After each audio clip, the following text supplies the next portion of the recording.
seen this session. Yeah, have not seen this slide. My colleague Fadila is recording this session so that your peers who are not able to attend can actually refer to it, and for you also to review this session at your own time. So you have met Fadila. Fadila can give a wave if you all need any help. Hopefully not. Yeah, hopefully all is well. And also my colleague Alvin is also here to assist. Yes. Okay. Yes, Fadila also has put into the chat, I believe, yeah, how to rename yourself. So in case you need some support on that, so that we can also identify you easily as you interact with your peers. Yes, so now let's get into this session, right? Really, by the end of this session, what we want to do is to make sure that you learn useful tools and not just learn, but be able to act on them, right? So these are some models. You may have seen them in your pre-survey just now, right? So asset-based community development model, quite a mouthful. So you can just call it the ABCD model for short. So we want to equip you to really have a people-centric approach in planning your community projects. Also, the community project plan template that you will see quite often throughout today's session. And the idea is to equip you with this tool as you plan and also submit your report as part of this project with ASEAN Foundation. Finally, we also want you to take away with this session the risk assessment matrix. So you will be able to evaluate using this matrix, what are some project risks that may occur and what are some mitigation efforts, basically efforts that you can take to manage the risk and ensure that you are able to implement your project as successfully as possible. So at a glance, these are the key takeaways, key topics that we would like you to take away from this session. So without further ado, this will be the first area that we like to cover. Have a watch of this video, and I would like you to identify at least one key feature of the ABCD model. And most important step is to identify the connections within the community. The connection is a key driving resource in the ABCD model. People whose gift is to find and create these connections are called connectors. Connectors encourage the building of new relationships. They also strengthen and expand existing ones. The social relationships, networks, and trust form the social capital of a community. I remember one of the ladies from the Residents Committee Club mentioned that she's also a teacher at the nearby secondary school. Maybe we can start from there. Done! My team and I have managed to organize a food fiesta for the community at the nearby community club. This was chosen as the community believes that they can bond and understand each other better through food. At the same time, the community will also be entertained by the youth with performances during the event. There are even talks among the residents that they are planning to hold this event every year. Wow, that is great news! Now that I've learned what ABCD model is, it is really empowering to realize that each of us has our own unique strengths, and with the power of social network, we can enhance and develop our community together. That is right. The next time you are unsure of how to manage an event, always remember to see what you already have instead of what you do not. Okay, I think there was a bit of a glitch and there was some blinking, maybe disco early into that Friday. Yeah, but I hope you were able to catch the session just now. So let's go on to the most important step is to... Okay, yes. So share with us, right? Just now I asked you to identify at least one feature about the ABCD model. So, but before we go into that, have you actually heard of the ABCD model before? Yeah, do respond to this poll. Okay, so I see that we do have quite a number of people who are seeing this for the first time. Okay, so I hope that it will be something new for you to take away for this session. Okay. So now maybe you can share with me, right? What is one feature of the ABCD model that you have actually observed from the video earlier? Connections, nice. Like what you share, right, about the weekend, you're looking forward to connections. So it's a new concept, ABCD model, but it's really something that you are familiar with, connecting, building people. Strength. Social network. Yeah, so we've identified connections, network, people. Anything else?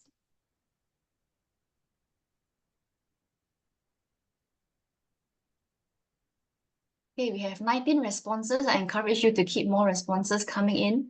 Are there other aspects of ABCD that you identified from that short snippet of that video?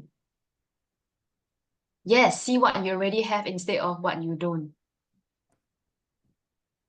Focus on what you already have and build it with the community. Yes, social connections.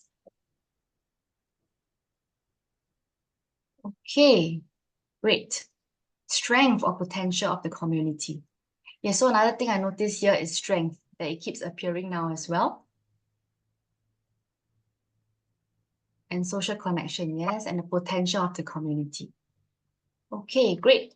So yes, thanks everyone. I'll just move on to also capture what you have shared and to build further on the principles of this model.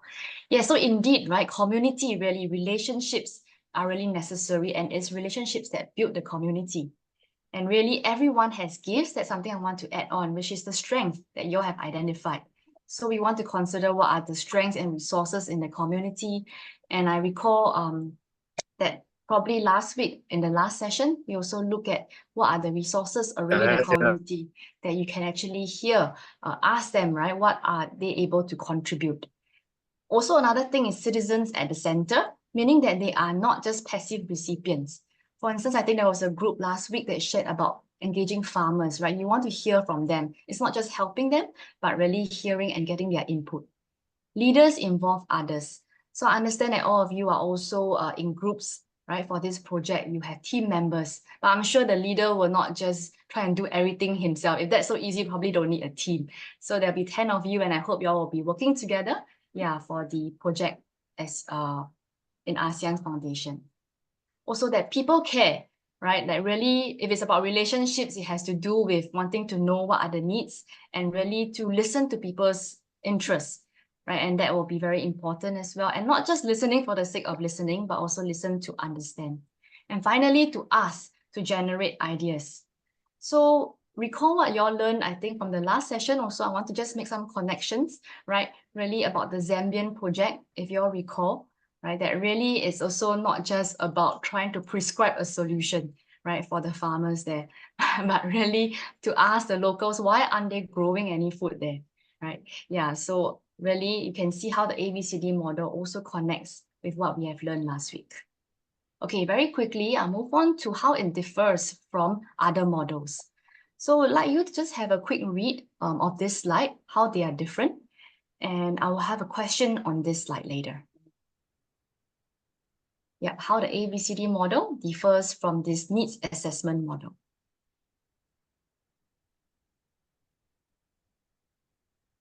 Okay. So now just get ready your Slidos. Yes, so now I would like to ask you from what you read very briefly, right, from the earlier slide, ABCD model and the needs assessment model. How does learning about that difference really change the way you see your role as a youth volunteer?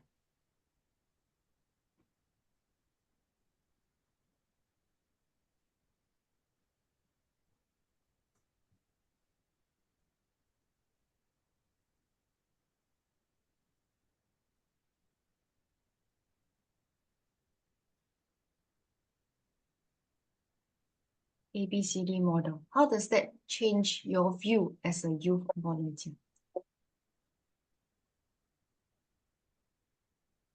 Maybe just a recap as well for the ABCD model. Yes, it's about listening to the community, right? Yeah.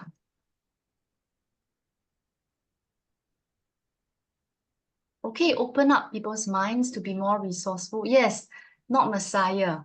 Yeah, really not that savior mentality, right? That we are here, this is the solution, right? That is not the way to go. And it requires a lot of humility for you to do that. Thank you for sharing that. Give you a guide in achieving your objectives. Okay, listen to understand, you don't judge. Yes. I think all these principles, I'm sure all of us are familiar, right? But sometimes practicing it can be hard. So that's where we are there to, look out for each other, to keep each other in check, so that we are constantly not just trying to prescribe a solution, but to hear.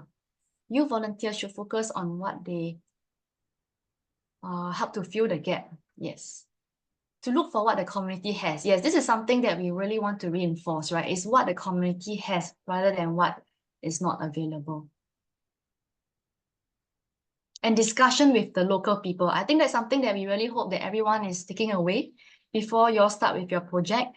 Do make sure that you have sufficient time to really hear from the local people before you prescribe a solution. Okay, thank you all for contributing. I hope that this has helped you really also to think about your role as a youth volunteer. And in short, it's really that you are not the star. It is the community. Yes, in short, it is the community that is the star. And it's really a profound responsibility that you have. Bro, it's boring. Okay, I will just move on to the next slide. Thanks so much, everyone, for sharing. I believe you really have already understood ABCD model to some extent. So now really is about identifying what are the benefits of this approach. Right? Why do we want to actually use this approach before you go into project management? So really is for you to capitalize on specific opportunities in order then to offer solutions. You're not just responding to a solution for the sake of it, but there are certain needs that you have identified, right? Like for instance, someone said discussion with the local people. And also you want to be able to understand why the need exists, not just identifying it so well, but you also want to know the root cause. So again, you can apply the root cause analysis, the why technique to go deeper, right? And finally, also to involve the community and its resources when you are planning. Again, you don't do it alone, you need connections. I hope that if whatever you've taken away from today, that you don't forget that connections is what really gets your project going and be able to scale also, become bigger and also be able to really sustain in the long term. So to see how it all fits in, really this ABCD model, later you will constantly be able to see this template, which is the community project plan. So ABCD model actually fits into the project goal, right? What you are trying to reach, what is the context, right? And then later you also see how it's relevant to the other aspects. So do remember that it's really people, by the people, and for the people. Yes, so this is part of our next learning outcome, which is the community project plan template. So now I just want to show you this project life cycle.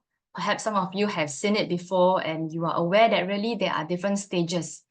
But sometimes knowing, again, may not necessarily lead to applying. And especially when you probably have very tight timelines, right? You may sometimes skip all the other parts of the stage and just go straight to execution, right? So that is a danger that we want to avoid. So really want you to just have a look at some of these questions, right? You start with initiating the project, planning first, executing, managing, and then looking back to review, have you actually achieved your goal? So I'd like to encourage you just to have a look at the questions for the planning side, because I have some questions later in the next slide, just to check our understanding as we move on later. Just have a read of the questions here. Look through all, but especially just pay a bit more attention to the stage 2 planning questions.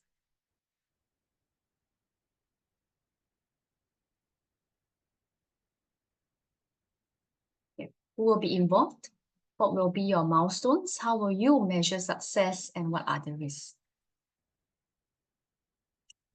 Okay, take note of the rest as well. You can read them in your free time. Just a question to apply your knowledge from this project life cycle. Okay, so you observe, right? From the planning stage, for questions in the planning stage, which I told you to have a look earlier, which field in this project, community project template, does it actually address? Okay, you can answer that in the Slido.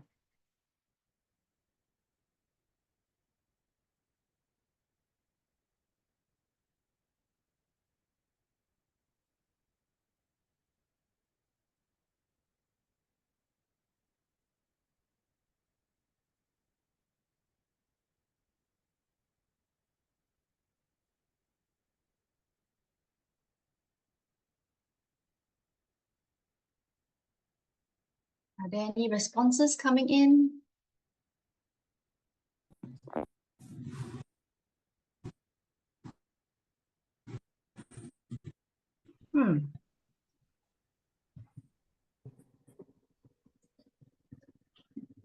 Okay, anyway, for some reason, we don't seem to see any movement, but well, this is a trick question, right? Actually, all of the above. Oh, okay, yes, I didn't click the next one. Yes, all of the above. Yeah, so really the planning stage, as you all saw earlier, I just go back to the earlier slide. Yeah, you do actually, it's very useful. The project plan will actually help you, right, in your planning stage. So do make the most out of this project plan that we will have an activity later. Okay. Yes. So another part of your community project plan is the measure for success. This may sound familiar to some of you because it's really looking at the social impact of your project. Right? So if you recall the logic model that you learned in the last session, or for those who are not able to attend, as you review your notes from that session, you'll realize that it's really looking at the impact of your project. So I understand some of you may be working on community empowerment, some may be arts and culture, environment, diversity, or education. So whatever your course is, you want to look at the impact and whether it's achieved. And of course, you don't want to have you may not achieve the great impact all at the start, right? So you will use a logic model to really have baby steps towards your goals. And of course, the key stakeholders that I will be sharing more in the next few slides is really about the who, right, of your project. It can be external stakeholders and also internal stakeholders. Really, these people are those that you may need to convince, or maybe you need to work with in your project, or someone who may need to make a decision. So you will also definitely want to consider your key stakeholders in your planning stage. So here are some examples of external stakeholders that you may partner with. And the idea is that they are really coming together, right? Regardless of what partner that you go with, it's really about coming together for a common goal. So these are some common types of partnerships. For instance, government organizations, corporate organizations, and social organizations. I know we do have some CSOs here, right? Social organizations, basically, in our midst. And in Singapore, we also do have such organizations where they deliver impact, whether is it through providing welfare services or services that really help the community at large. And sometimes you may also pull along your friends, your family members, or volunteers to also be part of it. So these are the groups and types of partners that you may come across in a partnership. So I would like to just focus a bit on the civil society organizations, this aspect on partnering with social organizations, because I understand that whatever partnership that you go with, there will always be pros and cons. So it's just for you to be aware, right, of them upfront and to be able to manage them effectively. So for instance, sometimes some of the strengths of partnering with social organizations is that they are really excited about opportunities to drive positive community change, because that is what they stand for. And they will also give you opportunities to reach specific beneficiary groups. It could be, for instance, youths, maybe the less privileged or the disabled and so on, because they have very close roots on the ground, right? They have that network. And also they may be subject matter experts and thus able to leverage on their knowledge. The downside may be that sometimes the opportunities could potentially be a bit limited because it's more of a fundraising focus, and because they are lean, right? They have to actually be able to drive their funds. So it may be more fundraising focused and it may likely benefit only their client group. They may also have lesser resources, but that's where you can rise up to actually support them, right? In the activities. Yes, so that's where really you can see how volunteers help to amplify the efforts when they come together with social organizations.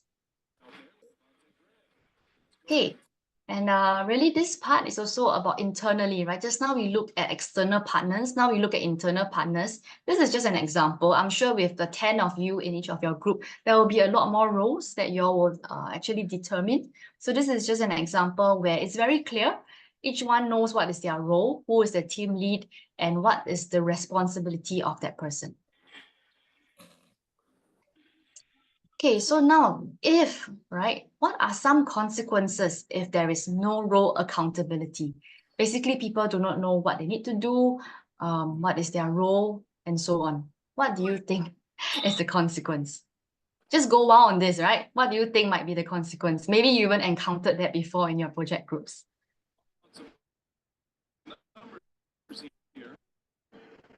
Communication breakdown, no task will be done. Okay, not just all hell break loose, but no progress on goals, right? And if you recall, you want to look at measure of success. Yeah, and duplicated tasks. So maybe you can have someone who is very hardworking, but someone else does the same thing. End up nothing is done. Yeah, I hope that none of this will ever happen for your project, right? That everyone is clear on what you need to do. No success. Not understanding each other. Yes, so we want to know all this, right? Plan all this in advance so that you don't look back on hindsight and say, I should have just discussed about our goals and our responsibilities early. Yes, pointing fingers will be also an issue. We do not want that to happen because your role is to amplify, right, the works of the social organizations and the needs on the ground. If internally there's issue, then how do we actually really offer help? Yes. Work will not be done efficiently. Okay, yeah, so we see, right, basically there's all sorts of consequences that can happen. Anything else further?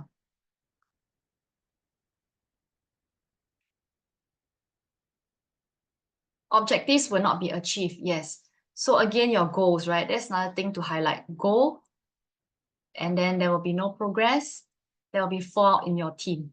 So these are all things that we want to deal with early, not when a project is already towards the end already, and then you are not able to actually report any success. Okay. Okay, thank you so much all for contributing and really considering what are some consequences. Again, I hope you do not have to experience them because you would have already by the end of this session really be very clear on each person's role and responsibilities. Right, so let me move on to this next slide. So what are the benefits? Just now you saw what are the consequences, right? On the reverse, really, what are the benefits of this role, of role accountability? Right, it's really where everyone knows their responsibilities, their expectation. So the opposite of all hell break loose is really that it reduces workflow confusion. Everyone is clear. So one thing I would like to highlight is flexible approach, right? Some people may be thinking, why should I assign all the roles up front? Then what if I get busy, right? What if I want to spend the weekend resting because I had a very difficult week, or maybe I'm sick? Then what happens? Right? Probably you are all thinking about this when I talk about having roles clear at the start. So what I would like to highlight is it's not just about being clear of the roles, but also being flexible about communicating upfront, which I'm sure all of you would do in your groups. Should there be a need of change in the roles and responsibilities, of course, with good reason why maybe someone needs to take on a lower share of load on their work. Okay. So if you'd like to find out more about the different types of role accountability, maybe even how you can use it further in your project groups, especially when projects get more and more complex, right? You can actually go to find out about this RACI model, RACI. Maybe my teammate can share it in the chat. It is called the RACI model. Yeah, you can find out more about such roles in future if you are dealing with different types of projects. That will help to provide a lot more clarity and you will not have to suffer the consequences as much as possible. Yeah, you will minimize the chance that you have to deal with the consequence of everyone not clear of their roles. Okay, I think now everyone is also looking forward to some airtime to also talk and contribute. So we'll come to our first practice activity. And you will indeed be using the community project plan that I have shown a number of times earlier. Right, do focus just on the white fields. Later, we will then spend time on the subsequent field. So there are guiding questions on what you need to answer for the goal. How do you intend to meet the needs of the community, right? What is the problem statement that you are addressing? Do use the problem statement if you have from the previous session in your groups. And then you can also consider what are the situations surrounding the issues, key stakeholders, and measure for success. So all these will be also available in the practice worksheet that I will be providing access to you shortly. And yeah, here's an example of a sample community plan. So this one is where we actually gave the context for wheelchair users, really is to give them improved mobility by increasing their awareness of the facilities. So have a read on this. It's also available in your worksheet. Yeah, so you can have an idea what could be filled in on context, on measure for success, and also on key stakeholders, right? It can be the person that you're helping, like the wheelchair users. It can also be government, like partners, or also social organizations, right? So that will be something that you can fill in. Okay, let me just toggle shortly to how the worksheet will look like. Okay, if everybody can see, this will be the worksheet that you will be going into. So practice activities, all that I have just shared earlier are available here. Okay, and then the instructions are also here. You have about 10 to 15 minutes in each group. And then my colleagues will be moving in and out. Don't bother about us, just continue our discussion, right? Enjoy your discussion, and then we will call you back to the room to have someone to share from the groups. Okay, just identify your group and then your template will be there. Okay, right. Is everybody clear on the instructions? My colleague will also be sending the instructions into the chat group.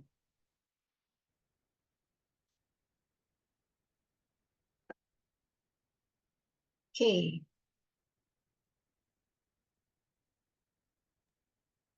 Are we good to go? Yes, we're good to go. All right, opening the breakout rooms now. Thank you. But yes, time really passes fast and we had already allocated some time. Of course, you may still be continuing to work on the cloud. Feel free to do so. I've seen that some groups have already completed, so would like to hear from you to share about what you have prepared. Would anybody like to volunteer? The last session, we had someone from group 1 and 10. I would like to encourage the rest also to be able to share their work as well. I think I will go. I'm from group 6. Group 6, awesome. Okay, just give me a moment. I will share your slide. Group 6, yeah? And how do we address you? Group 6. Yes, group 6. Group 6, okay, yes. Yes, take it away. Okay, so first of all, hi and selamat sejahtera everyone. Okay, so the community project goal is to create awareness and address the issues on plastic waste management by raising awareness through campaign. So this program will be implemented in Sarawak, Malaysia. So for the project's content, Sarawak is a rural region with limited recycled plastic waste and also lack of environmental awareness in school curriculum and community engagement. So still not have yet appropriate ways to recycle plastic. So people in Sarawak, they does not have much knowledge on uh, how to actually reduce the plastics usage in Sarawak and also on how to actually manage the plastic waste in their state. Next, measure for success. Students at school gain awareness about environmental problems caused by the plastics and applied waste management practices provided by the volunteers and the teachers. To what amount the plastics waste was reduced, and to what extent students are actually applying waste management practices in their community. And as volunteers, one of our measure for success is when all the volunteers go back to their country, they might implement this in their country too. Because I'm sure that plastic management, the awareness on plastic management are still low in Southeast Asia countries. And for the key stakeholders, we have youth volunteers, we have students and also school staffs, local community, and also government, state government, and also non-governmental organizations. So yeah, that's all. Thank you. Okay, thank you so much for sharing. Wow, really very comprehensive. And I think your group, yes, kudos to all of you for working on this. So I see that your topic is on environment, right? On plastic waste management. Okay, so you have shared the context on the Sawarak region. Perhaps you can share how did you arrive at this topic? What led you all to decide on this topic as your goal? We don't actually decide. ASEAN Foundation gave us about this, so we are doing Ah, that. okay, great. So this is the topic that you've been assigned and you have identified great measures for success, right? Students who have gained awareness about the environment. So it's really not just for the locals to be able to benefit from this, but also the students as well, right? And also to what extent the students are actually applying the waste. So yeah, this will be useful also indeed for you all to use your SMART goals as well to have measurable indicators, right, on whether are they actually applying. Okay, key stakeholders, government. Would you be able to also indicate who from the community currently? For the community, I think the local people there, and we use because Sarawak they have the I think Ketua Kampung, something like that. They have their own leader of the village, so we will be Ah, engaging with them. I think it might be easier for us to actually communicate with them. okay, the leader of the village, right? Okay, that's great. So that will be someone that you will also need to hear from them, right? Whether you are really also meeting the needs of the ground. Okay, thank you so much for team group 6 for sharing. Okay, so I thank you all for also working on this. So in the interest of time, we'll just have a short break for now. Okay, and then we will have an indicator also on the timer. My colleague will put it up. You can feel free just turn off your video and your mic for a short while, and then you can return back after a short bio break. All good? Okay, see you back in about 10 minutes time.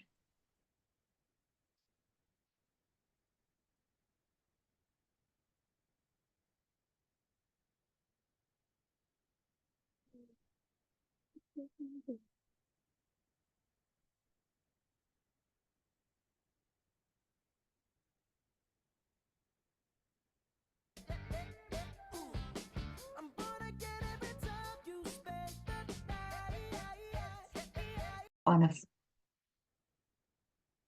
Okay. So now this part we'll be talking on project timelines and budgeting.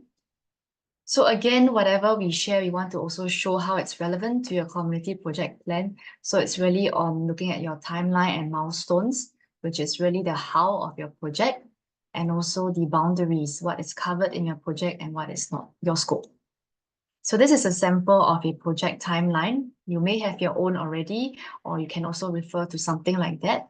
What is required in really a project timeline is that you do need to have the project activities, the outcome that you desire, and of course, who will be in charge of that. And then the timeline that you can track probably over a period of weeks or months, depending on how long your project will take. So this is a project budget template sample.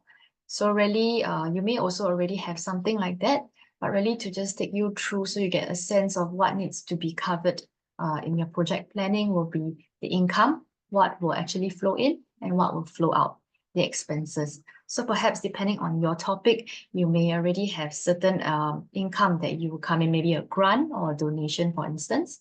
And then there will be some expenses. You need to determine the categories as well. It could be advertising, or it could be certain manpower that you may need for your project, for instance. Maybe even in engaging the student, there may be some publications, some flyers that you may need to print, right? Maybe on waste management. Then that will be something that you need as well to educate them, right? So then as you determine your categories, you will then need to put them together and make sure that they're always updated. Whatever template that you use, constantly try to update them. And maybe if you do use Microsoft Excel, for instance, you can put the formulas in advance. And then whenever you change a figure, it will also reflect in the other cell. So make use of technology, right, to help you in tracking your expenses wisely. Right, so now really we have already covered the project plan. Later we'll give you more time to fill up the rest of the templates, and also if you have not been able to finish every part, the earlier part, you can also work on them as well in your free time. So we're going to talk a bit about the risk assessment aspect. So what is risk really, and why bother, right, to manage risk? So really risk is about exploring, identifying and analyzing and mitigating. These are all big words, but really it's risks are things that can actually affect your project, right? They're uncertain. And so you want to actually increase the chance of success, and you want to be proactive rather than wait for it to happen and then you manage it. So you do want to have a contingency plan and to minimize the impact of that risk happening. So this is just an overview really on some of the possible risks that can occur. And have a read, project risk, cost risk on the budget, also data. You have to be very careful, especially when you're collecting data. Earlier group 6 also talk about measure of success, whether the students really recycle and so on. So you'll be collecting data from the students and so on. So just be careful on what you're using if it's any personal information about individuals as well, right? And also if there's any IP, this may not be immediately relevant now, so perhaps more on project risk. Are you able to complete your project timely? Okay, so before we go on to the risk management matrix, I'll take a pause here to ask if anyone has seen or used this matrix, risk management matrix before.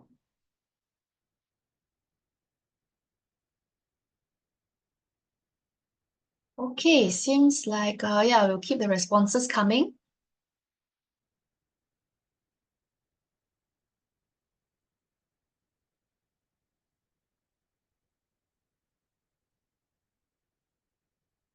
Okay, about half.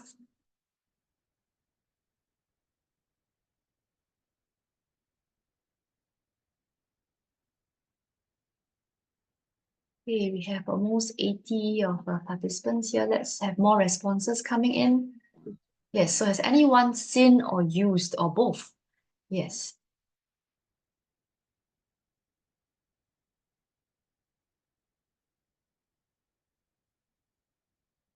Okay.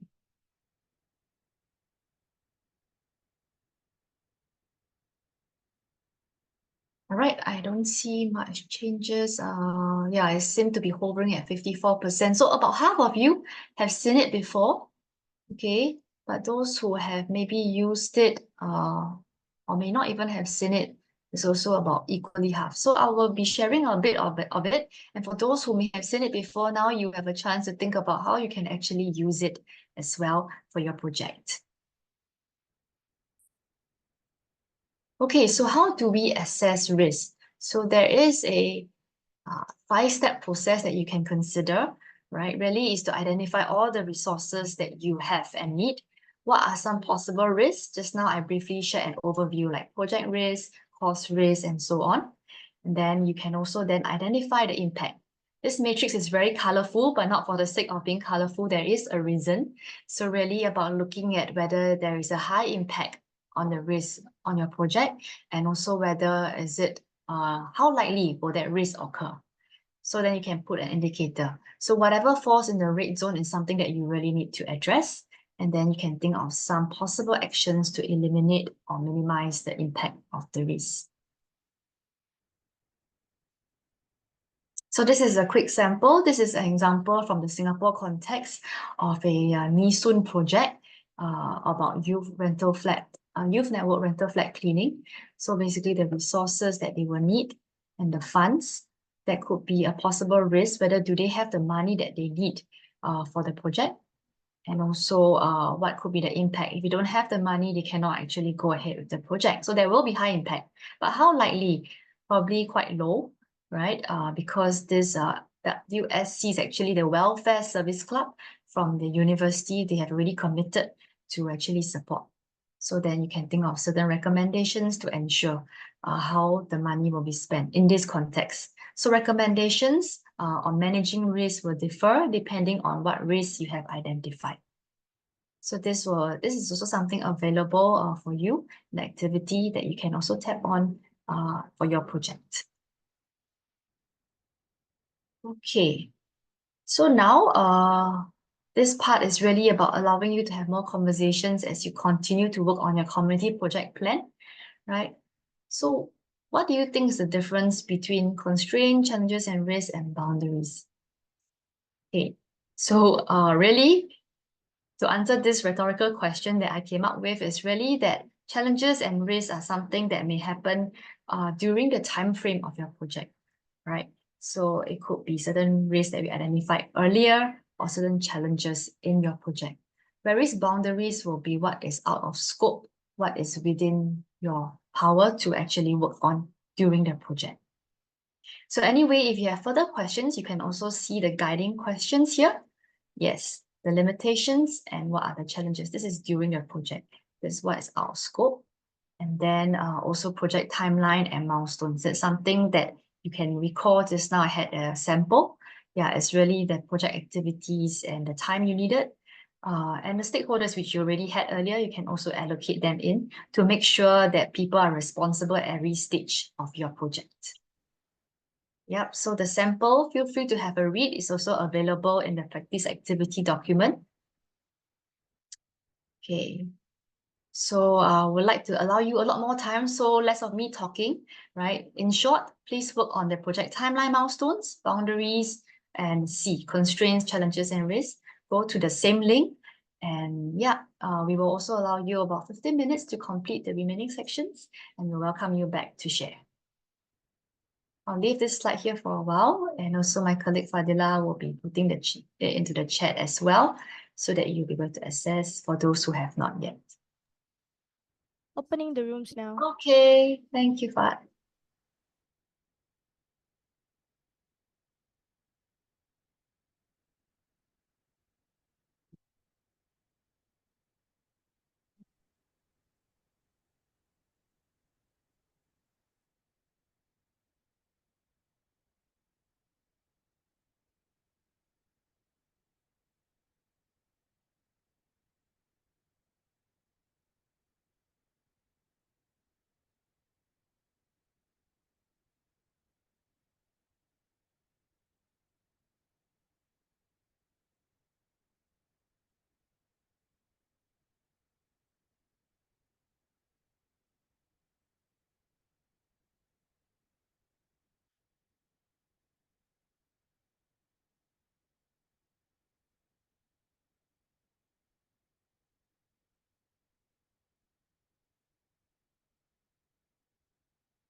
Back. Do we have everybody back? Okay. So yes, thank you all for working on the rest of this community project plan. I see that it's more or less complete. Right, so would anybody like to share? It seems like everyone has actually provided quite a lot of responses. Group 7, maybe someone from Group 7 like to share about your work?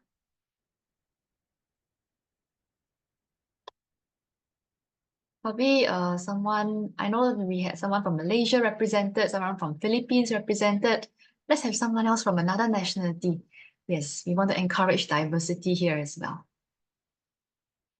Anyone from Group 7? If not, I think someone has raised their hand. Oh, okay, They thanks. are interested to share. Yeah. Okay, Maybe you can unmute yourself. Christine? Yeah. Okay, let me share the slides and you let me know which group you're from. I am from Group 2. Group 2, okay. Group 2, okay. Yes. Make sure everybody can see. All right, take it away. All right. So our community project involves financial literacy to youth of Cambodia. So proceeding to the part where we actually input. So we will be discussing on the project timeline and milestone. So on the second week of August, we will have the Master of Training on Financial Literacy and Community-Based Enterprise in week 1. So this involves actually the project proposal, the risk assessment, and other necessity that we need to equip ourselves before actually sharing it to the youth of Cambodia. And during the August to September, we will be having the training on financial literacy and community-based enterprise for 7 weeks. And on October, it will be the innovative entrepreneurship practice in week 1. And from that, we already assessed that the possible challenges or risks that we might encounter might be the varied financial needs and priorities, because we will be actually providing literacy to different youth from the different areas. So there will be a different financial needs and priorities, and there might be actually a digital divide because not everyone is not that techy, for instance, or not used to using technology in their banks or in their financial savings and such. And there might be skepticism and mistrust at first because it involves money. So we need to actually convince them. And then last is that lack of cooperation, or there might be unexpected obstacles in during our workshop. And then the boundaries that we identified involves that, of course, it is limited to Cambodia only, specifically to 6 provinces and 1 city. And our targeted group, because the age group in Cambodia is 18 to 35 years old.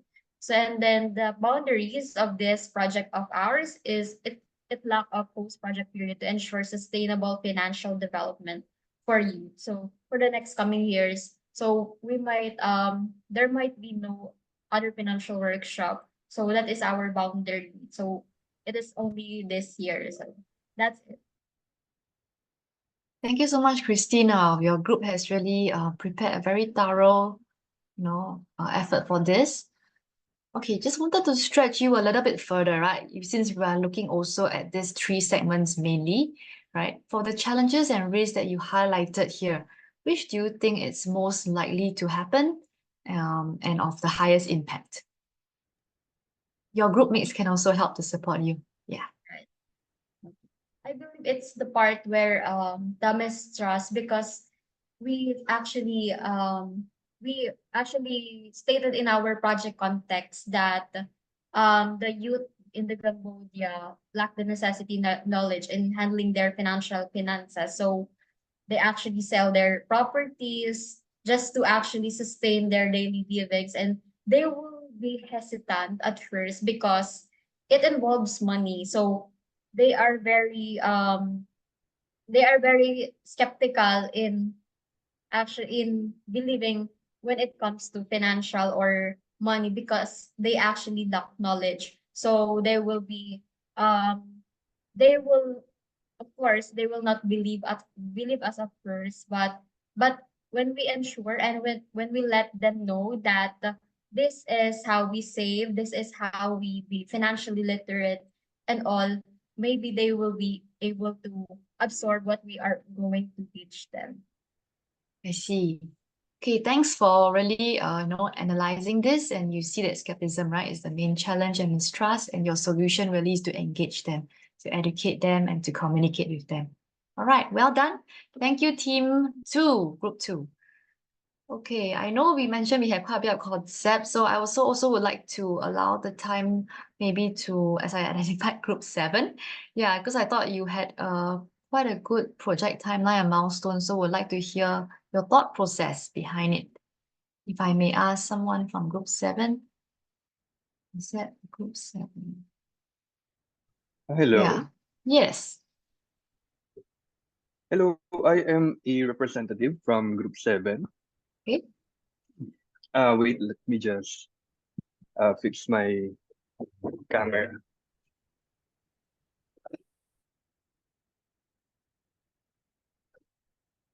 Hello.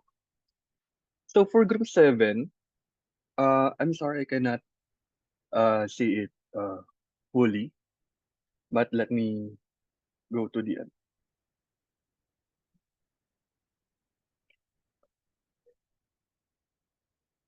So some of our constraints or challenges or risks are the less awareness of the learners. Additionally, the parents' intervention and the lack of communication in culture diversity, and in addition, the lack of funding.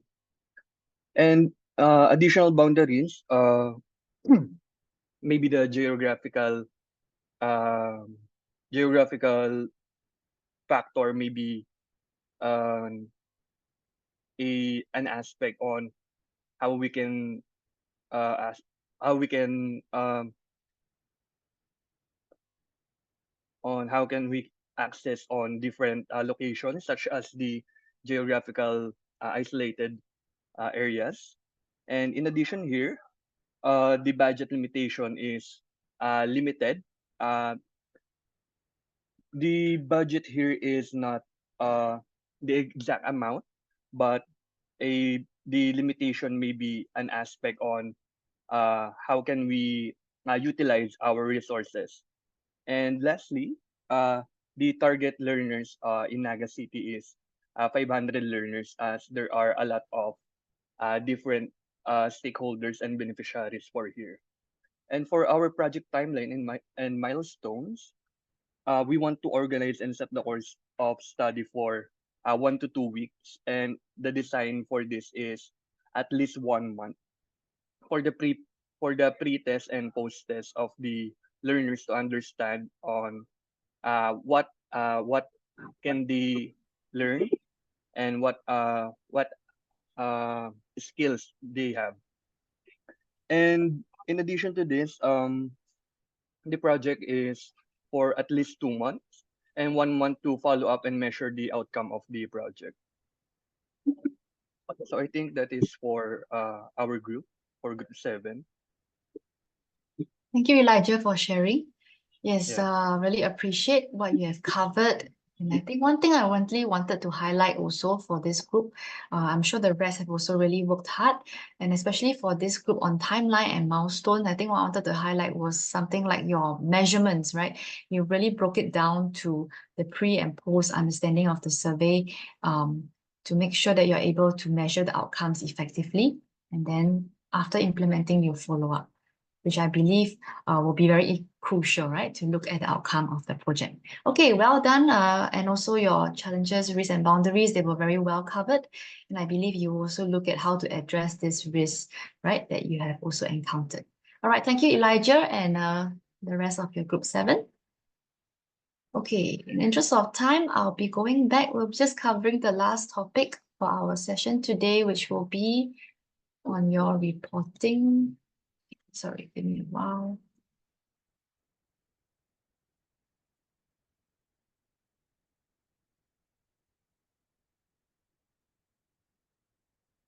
Okay, so we'll be back on the reporting slide. Yes. Okay. Sorry, I think this may not be the correct. Give me a moment.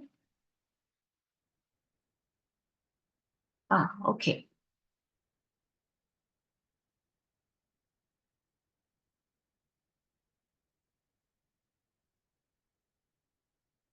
Yes. So back to reporting, I'm sure all of you know that there are some aspects that you'll need to submit. There will be all these segments. And what I want to highlight really is the final narrative report that you will be submitting as a group. And this is the deadline that was provided. Do also just really check on the documents that have been provided from ASEAN Foundation to ensure you're familiar with the objectives, the formats, and the guidelines, right? Okay.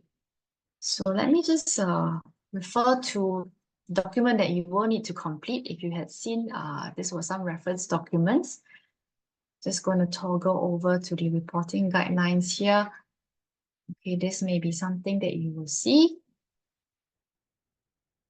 So apart from the profile information, you do also need to update on the progress of your project, your reflections and cross-cutting issues. So I've actually translated it back to this document here so that you can see how the practice activities that we have done today is actually relevant when you are completing the requirement for your final narrative report project. So basically it's divided into 3 sections, right? The progress of your new virtual project activities, your reflection and cross-cutting issues. Right. So some of the key actions or rather segments in each of these sections are here.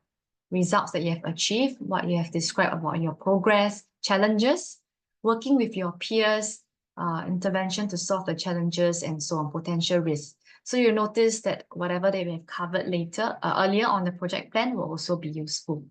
In terms of reflections, I think it will be quite useful for you to also use the ABCD principles to think from the perspective of the community, right? That you'll be engaging, whether it's the farmers, the students, the locals, and so on. Yeah, so one of the questions under the segment of cross-cutting issues was, how are the relevant community stakeholders involved and supported? So again, that's where you can also think from the point of view of the locals and the community. It may not just be locals, can also be the local project or rather local programs there, right? Or even the local government or NGOs that you will be connecting with. So they can be a variety of stakeholders. So do really walk the ground to understand how they can be supported and involved. Yes, so indeed, I hope that after this session, if you have more time, right, do take some time to really tidy up what we have done for each of the section. Also make sure that whatever that you indicate for, especially for the measure of success, is not very vague, but something that you can actually measure. You can use a survey, for instance, or you can even do interviews, or even just, different methods to make sure that you can confirm that you have actually achieved the goal, right? How success look like and how you will measure success. So yes, today we'll be wrapping up this session. This is what we have covered so far, ABCD model, right? Project management, also partnerships, external, internal partners, looking at the project timeline where you need to not just consider your activities, your outcome, but also who you have, placed in charge of the project, managing risks, right? Just now we had asked you to push your thinking further, like communication barriers and so on. How are you going to measure, or rather, how are you going to manage those risks that can occur?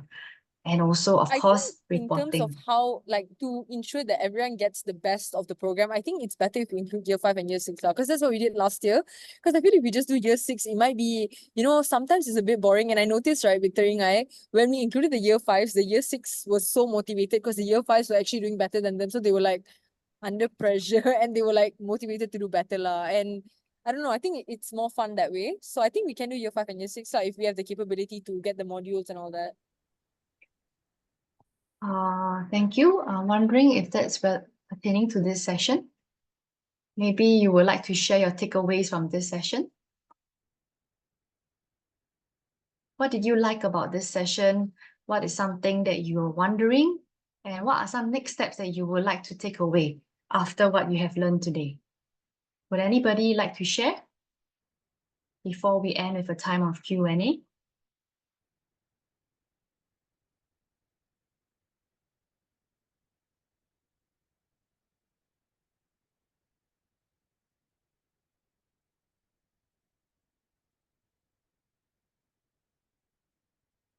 Okay, I guess perhaps everyone, is there someone wanting to share? Yes?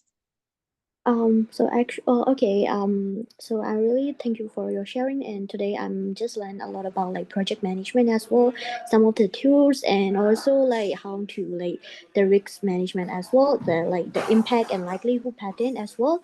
So I really happy to know these things, and like maybe this might be really helpful for our future activities as well. Thank you for sharing. Thank you. I'm Andrea Thank you. from. Yeah, thank you. Go ahead. Yes, thank you. Thank you. Okay. Yeah, Andrea, that's it. yes. That's it. Yeah.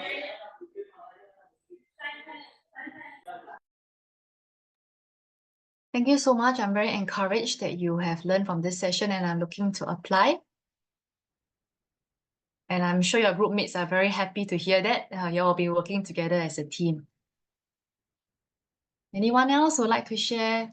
What do you like about the session? What are you still wondering about? We can just have Q&A here as well. Yeah, and what are your next steps? You don't want you to just, wow, I've learned a lot and I'll just go to spend my weekend, right? What is one next step, maybe even the immediate next step that you want to do after this? We guys just have another one or two more persons to share. Yes, Nasri. For me, I think all the insights that I got today, I can actually not only apply for the Asian Foundation programs, for Asian Foundation projects, but also for my community projects that I have been doing in Malaysia. So I think I can use all the inputs today to actually improve on my projects here. But I have a question actually on regarding how to actually measure the project success. I'm sure when we conduct projects in rural areas, we can't actually give them with survey form or anything, because I think they are not really, they does not know how to actually read, or they don't know how to actually answer it properly. So I think I just want to ask you a suggestion on how to actually measure project success in rural areas. From what I think, I just find that by interviewing them is one of the way to actually measure the project inputs. So what do you think about that? Thank you.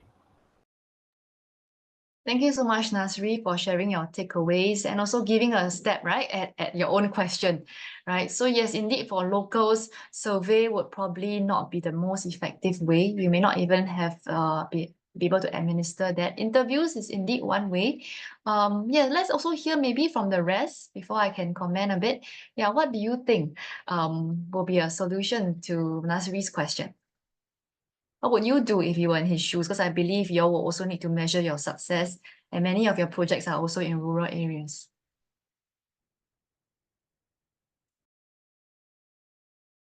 Hello, may I say something? Yeah. So regarding to Nasri's question, actually we are in the same group. So in the group, we also did discuss about our concern. The thing is, my personal concern is that when we do the community project in the ground situation in the community, so when we actually do in there, everything is going fine. I mean, the collaboration from the local people, we can do that really well. But when we return to our respective areas, the project, is it going well? We're not really sure, but we all know that the ASEAN Foundation will do kind of monitoring activities there. But what about our indicator would be for a sustainable development, I mean sustainability of our project in that area. And my one of my questions about one of my answer about Nasri question would be, maybe we spent about 2 weeks in our respective area. So what about kind of building a community with the teachers, for in our case, for the teachers and the student and us, kind of a group to do the to do kind of mentor what is that, to do kind of reporting, and then looking really closely is our project is really going well in upcoming years, like that. So the thing is, we are going to group kind of a collaborative group with us, youth volunteers from different countries around ASEAN, and of course local people in our community that we are going to go, like that. So yeah, so that is one of my opinion and my question as well. Yeah.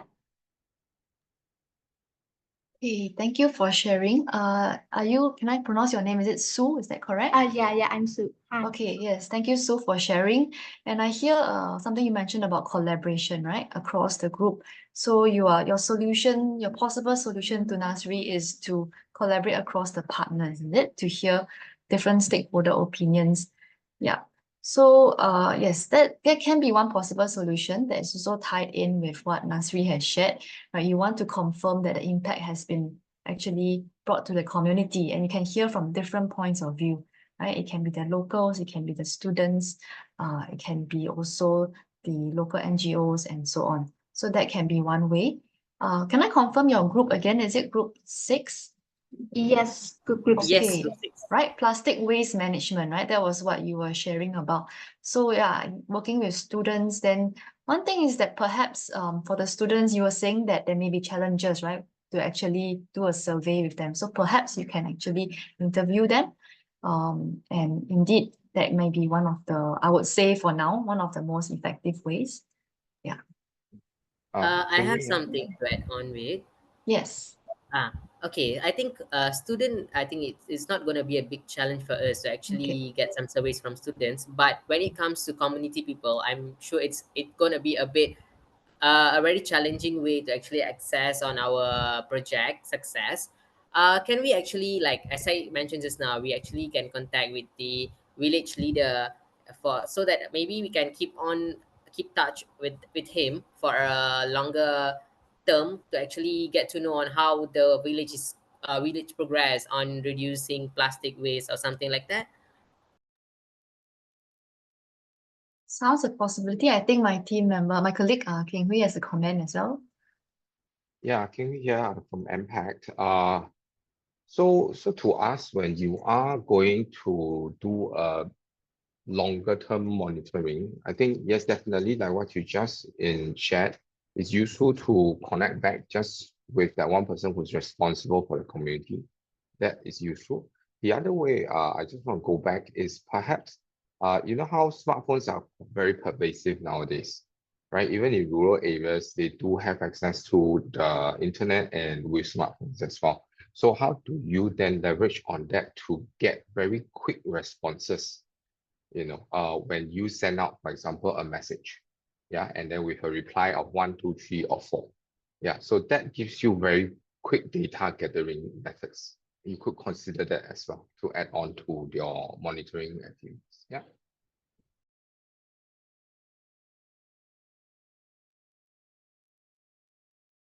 Thanks, Keng Hui. Yeah, I hope that will be helpful for your team. Thank you so much. Okay, thanks, Nasri. Thanks, Sue.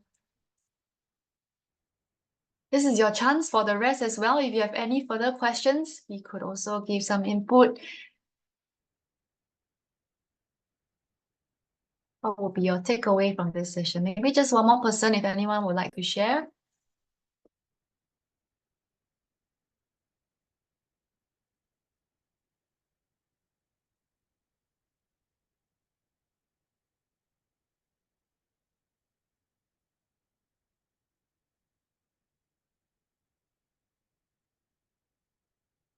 Okay, going once, going twice. All right. Well, let's just move on to the next part on the Q&A. So it may not be your takeaways, but if you have any questions about the session in particular.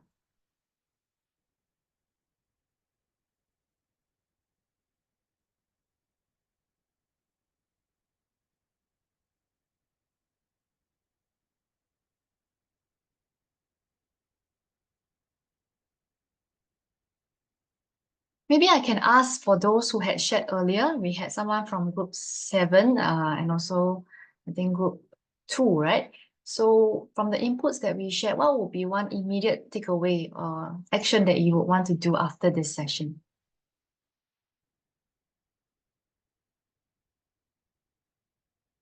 If no questions, we have a question for you.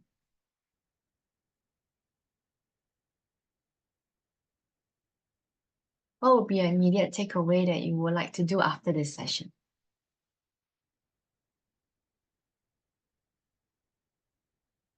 Okay, maybe you might need more time to think, and I will not stand in the way of you and your evening. So perhaps just everyone, you can take some time after this to process your thoughts and probably write it down somewhere so that this session will be effective for you as you go about your project. Okay, so let me see. Yes. So we'll appreciate if everybody could complete this post-training feedback so that we will be able to know how the session has helped you and how we can improve for future. Yes, to understand your level of understanding of these topics that we have covered. You can scan with a QR code or you can copy the link into another window to complete this survey.